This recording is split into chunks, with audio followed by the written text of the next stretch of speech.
राष्ट्रपति की दिल्ली रवानगी के दौरान 40 मिनट तक आसमान पर पहरा नजर आया। राष्ट्रपति की फ्लाइट की रवानगी से 20 मिनट पहले सभी उड़ानों को रोक लगा दी गई थी।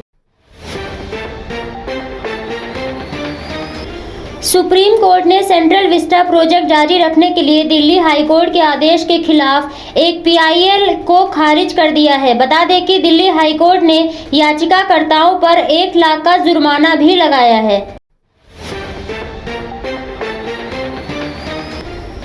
दिल्ली में दिसंबर से पहले मेट्रो की 3 लाइनों पर 120 नए कोच जोड़े जाएंगे। इन लाइनों पर दौड़ने वाली मेट्रो ट्रेनों में कोच की संख्या 6 से बढ़ाकर 8 की जाएगी। खबरों के मुताबिक कोरोना काल के बाद हालात सामान्य होने पर 2 नए कोच में 400 से 500 अधिक यात्रियों को सफर करने का मौका मिल सकेगा। दिल्ली में जामा मस्जिद के शाही इमाम अहमद बुखारी ने मंगलवार को कोरोना वैक्सीन की पहली खुराक ली है। दिल्ली के उप मुख्यमंत्री मनीष सिसोदिया ने बीजेपी नेताओं पर आरोप लगाते हुए बताया, रोहतास नगर में स्कूल बनने का विरोध करते हुए बीजेपी नेताओं व गुंडों ने स्कूल में तोड़फोड़ की और मेरी सरकारी गाड़ी को तोड़ा तथा स्कूल का गेट तोड़कर बीजेपी नेताओं ने महिला शिक्षकों, इंजीनियरों और मजदूरों के साथ भी बदतमीजी की। स्वास्थ्य मंत्री डॉक्टर हर्षवर्धन ने कहा, देश में अभी कोविड-19 की दूसरी लहर खत्म नहीं हुई है। दिल्ली में मामले कम हुए हैं, लेकिन किसी भी हालात में हमें ढील नहीं बरतनी चाहिए। उचित व्यवहार और अधिक से अधिक टीकाकरण से भारत कोविड-19 के खिलाफ जंग जीत सकता है। दिल्ली पुलिस साइबर सेल ने चाइल्ड पोर्नोग्राफी कंटेंट को लेकर ट्विटर के खिलाफ मामला दर्ज किया है। यह मामला राष्ट्रीय बाल अधिकार संरक्षण आयोग की शिकायत पर दर्ज किया गया है। दिल्ली की 20 वर्षीय cyber security analyst Aditi Singh को माइक्रोसॉफ्ट के यूजर क्लाउड सिस्टम में आरसी बग ढूंढने के लिए 22 लाख का अवार्ड मिला है। इससे पहले भी फेसबुक ने अदिति को ऐसा ही बग ढूंढने के लिए 5.5 लाख रुपए दिए थे। स्वास्थ्य मंत्रालय के संयुक्त सचिव अग्रवाल ने बताया, जिन जिलों में प्रतिदिन 100 से ज्यादा मामले सामने आ रहे थे, 4 मई तक ऐसे जिले 531 थे, मगर अब इन जिलों की संख्या 111 रह गई है।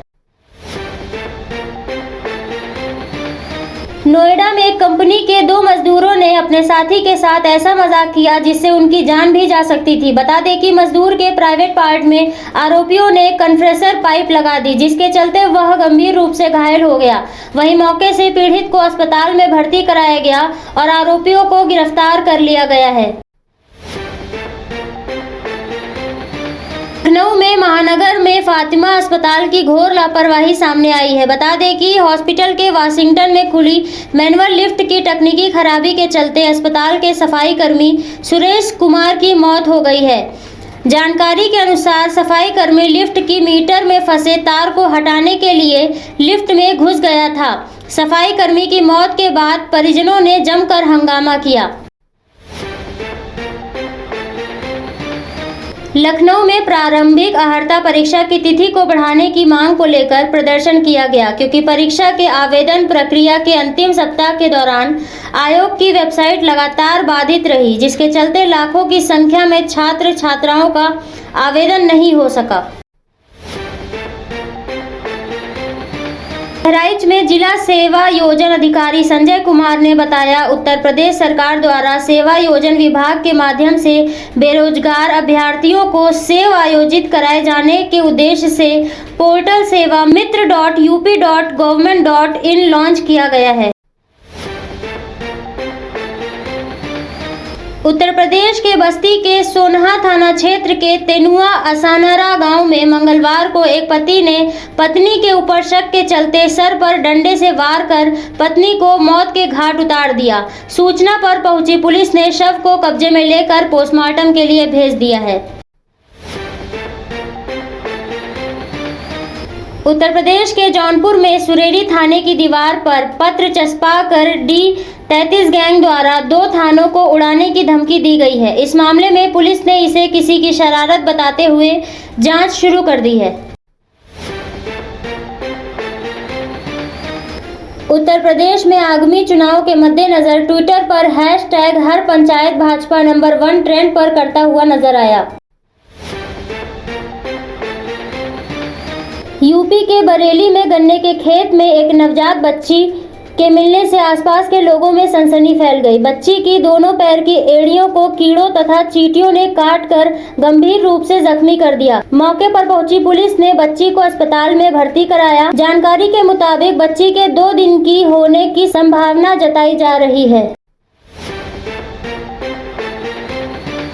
गुजरात में तेज रफ्तार से आ रही एक कार फुटपाथ पर सो रहे परिवार पर चढ़ गई, जिससे उनमें से एक महिला की मौत हो गई। वहीं हादसे में महिला का पति समेत 2 बच्चे गंभीर रूप से घायल हो गए, जिन्हें अस्पताल में भर्ती कराया गया और आरोपी चालक कार छोड़कर मौके से फरार हो गया। बिहार के दरभंगा में एक रेलवे स्टेशन पर 17 जून को एक पार्सल में हुए विस्फोट के मामले में पुलिस ने 2 भाइयों को गिरफ्तार किया है। दोनों को हैदराबाद के सिकंदराबाद रेलवे स्टेशन पर पार्सल की बुकिंग में कथित भूमिका के लिए हिरासत में लिया गया है। प्रयागराज में संगम किनारे भूत भगाने के आरोप में 30 लोगों को पुलिस ने गिरफ्तार कर लिया है। मद्रास हाईकोर्ट ने तमिलनाडु सरकार को राज्य के मानसिक रूप से पीड़ित लोगों को 4 सप्ताह के अंदर कोविड-19 वैक्सीन लगवाने के निर्देश दिए हैं और इसके लिए एक विशेष अभियान चलाया जाना चाहिए, जिसमें मानसिक रूप से बीमार व्यक्तियों को प्राथमिकता मिले। केंद्रीय मंत्री प्रकाश जावड़ेकर ने वीडियो कॉन्फ्रेंसिंग के माध्यम से इंदौर में 11.3 किलोमीटर लंबे हाई स्पीड ट्रैक का उद्घाटन किया। कोरोना के डेल्टा प्लस वेरिएंट के मामले सामने आने के साथ पंजाब में कोरोना प्रतिबंध 10 जुलाई तक बढ़ा दिए गए हैं। बता दें कि सीएम कैप्टन अमरिंदर सिंह ने मंगलवार को यह आदेश दिए हैं। महाराष्ट्र की एक 28 वर्षीय महिला ने दावा किया है कि उसे 10 से 15 मिनट में कोविड-19 वैक्सीन की 3 खुराक लगाई गई है। इस पर मेयर ने इसकी जांच के निर्देश दिए हैं। हालांकि अभी तक स्पष्ट नहीं हो पाया है कि महिला को 3 खुराक लगाई गई थी, लेकिन महिला के हाथ पर सुई के निशान हैं। जेडीयू के राष्ट्रीय अध्यक्ष आरसीपी सिंह ने चुनावी रणनीतिकार प्रशांत किशोर पर निशाना साधते हुए कहा, प्रशांत किशोर बहुत लोगों को पीएम बनने का सपना दिखाते रहते हैं।